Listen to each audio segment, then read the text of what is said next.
sente la sua responsabilità su questa sconfitta e quanto invece la mancata reazione dopo una buona mezz'ora, il vantaggio, le due occasioni e poi un Napoli che si è obiettivamente spento? Quando non si vince la responsabilità è sempre dell'allenatore, perché l'allenatore fa le scelte, mette la squadra in campo e me la sento tanta la responsabilità, me la sento sono sempre stato così. Dopo qualcuno mi rimprovera che mi assumo sempre responsabilità, ma la responsabilità quando non si vincono le partite è sempre la mia, perché le scelte le faccio io. Mi dispiace per come è andata la partita, perché piano gara, come hai detto te, piano gara sapevamo bene che piano gara avevamo preparato e il primo tempo abbiamo giocato sempre in verticale, abbiamo trovato soluzioni, abbiamo sbagliato qualcosina, abbiamo messo in difficoltà, ci trovavamo sempre 4 contro 4, abbiamo creato 4-5 palle gol il primo tempo, potevamo chiuderla. Il secondo tempo, il rammarico più grande è quello, ci siamo fatti mangiare da soli, perché potevamo andare sempre in verticale, non ci andavamo mai, se andava a vedere i 3 gol come l'abbiamo presi su tutti e 3 gol identici, volevamo palleggiare, c'eravamo sempre 4 giocatori, 4 contro 4, non ci siamo mai andati, abbiamo perso palla in uscita e ci siamo fatti mangiare, sapevamo che squadra affrontavamo, questa è una squadra che si alimenta sul contatto fisico e se vai a giocare il calcio che piace a loro si gasano e ti mettono in difficoltà e questo è il rammarico più grande. Adesso bisogna guardare avanti, bisogna guardare la classifica, bisogna guardare che tutti quanti in questo campionato hanno alti e bassi e bisogna pulirci un po' la testa. Mi ricollego alle parole del presidente Giulini che ha detto prima.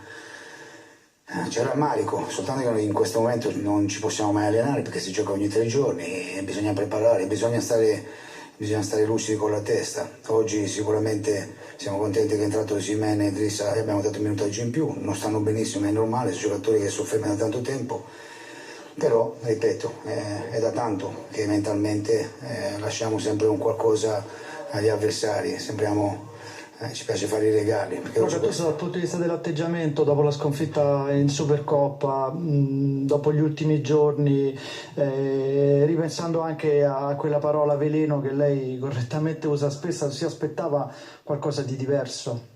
Ma io mi aspetto quello che prepariamo durante la settimana e te ripeto, perché bisogna analizzare le partite. La partita, il primo tempo l'hai giocato come la dovevi giocare, il secondo tempo hai sbagliato la preparazione, come avevamo preparato, avevamo fatto cose che non dovevamo fare, specialmente con loro, perché loro, come ho detto già prima, se vai a palleggiare e ti rubano palla, hanno sempre 5, hanno uomo su uomo e si trovano là, e ripeto, sono state le scelte sbagliate. Il veleno, la parola veleno ragazzi, per voi è facile, non è che vai al supermercato e dici io compro 10 euro di veleno, il veleno sono le seconde palle, il veleno su come vai a saltare con l'avversario, come vai ad affrontarlo, il veleno è una parola complessa, non è che solo nominarla lo puoi mettere dentro i giocatori, ripeto, ma secondo me non è solo oggi una questione di veleno, è una questione dell'interpretazione della partita, abbiamo interpretato un tempo la partita in un modo, il secondo tempo in un altro modo. Quindi coinvolgo Giancarlo, queste 6 sconfitte in campionato secondo te sono più il frutto di una carenza di veleno, quindi caratteriale, o una carenza, non so, tecnica? Tecnica sicuramente no, 10 euro di veleno e anche 10 euro un altro termine che usi spesso, di annusare il pericolo.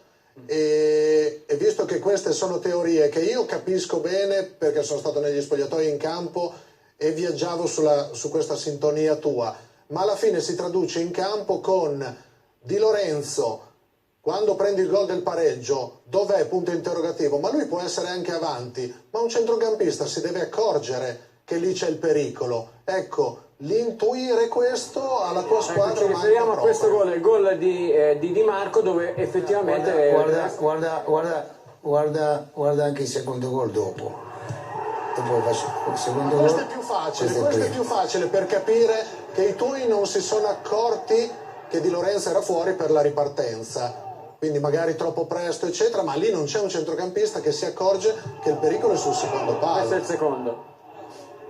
Poi veniamo dalla transizione, secondo gol, ma un po' prima, c'è la palla di Lorenzo, può andare diritto in verticale subito, torna indietro, perdiamo sta palla qua.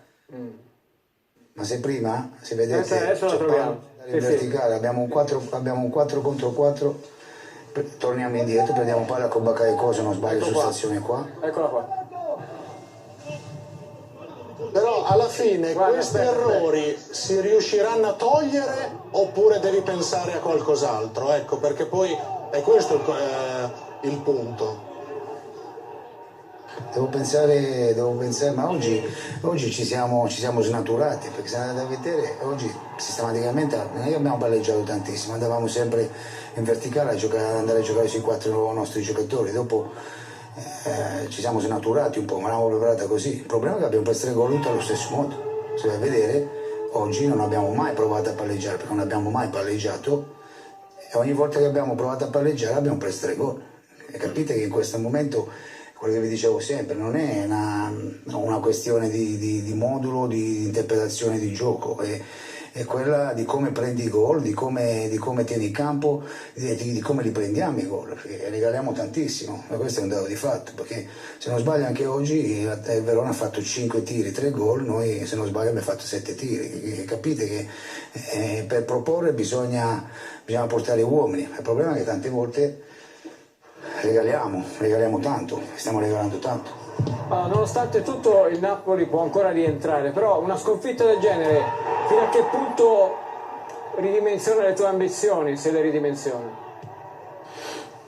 Ma non sono le mie ambizioni, sono le nostre ambizioni, perché io non posso pensare alle mie ambizioni, io ho una squadra, c'è una società e dobbiamo dire le nostre ambizioni. Sicuramente abbiamo le ambizioni di tornare in Champions League, perché abbiamo una squadra che deve tornare in Champions League, ma non possiamo fare prestazioni in questo modo, perché se fai una prestazione come il primo tempo e dopo alla prima occasione ti sfaldi e sembra che il campo diventa in salita, diventa difficile, ed è per questo che dico le nostre ambizioni. Io da solo non posso fare nulla, le mie ambizioni sono quelle che ha la squadra, che ha la società, ed è quella di riuscire a stare compatti, guardarsi la classifica, lavorare con serietà e limare tutti i difetti che stanno venendo fuori.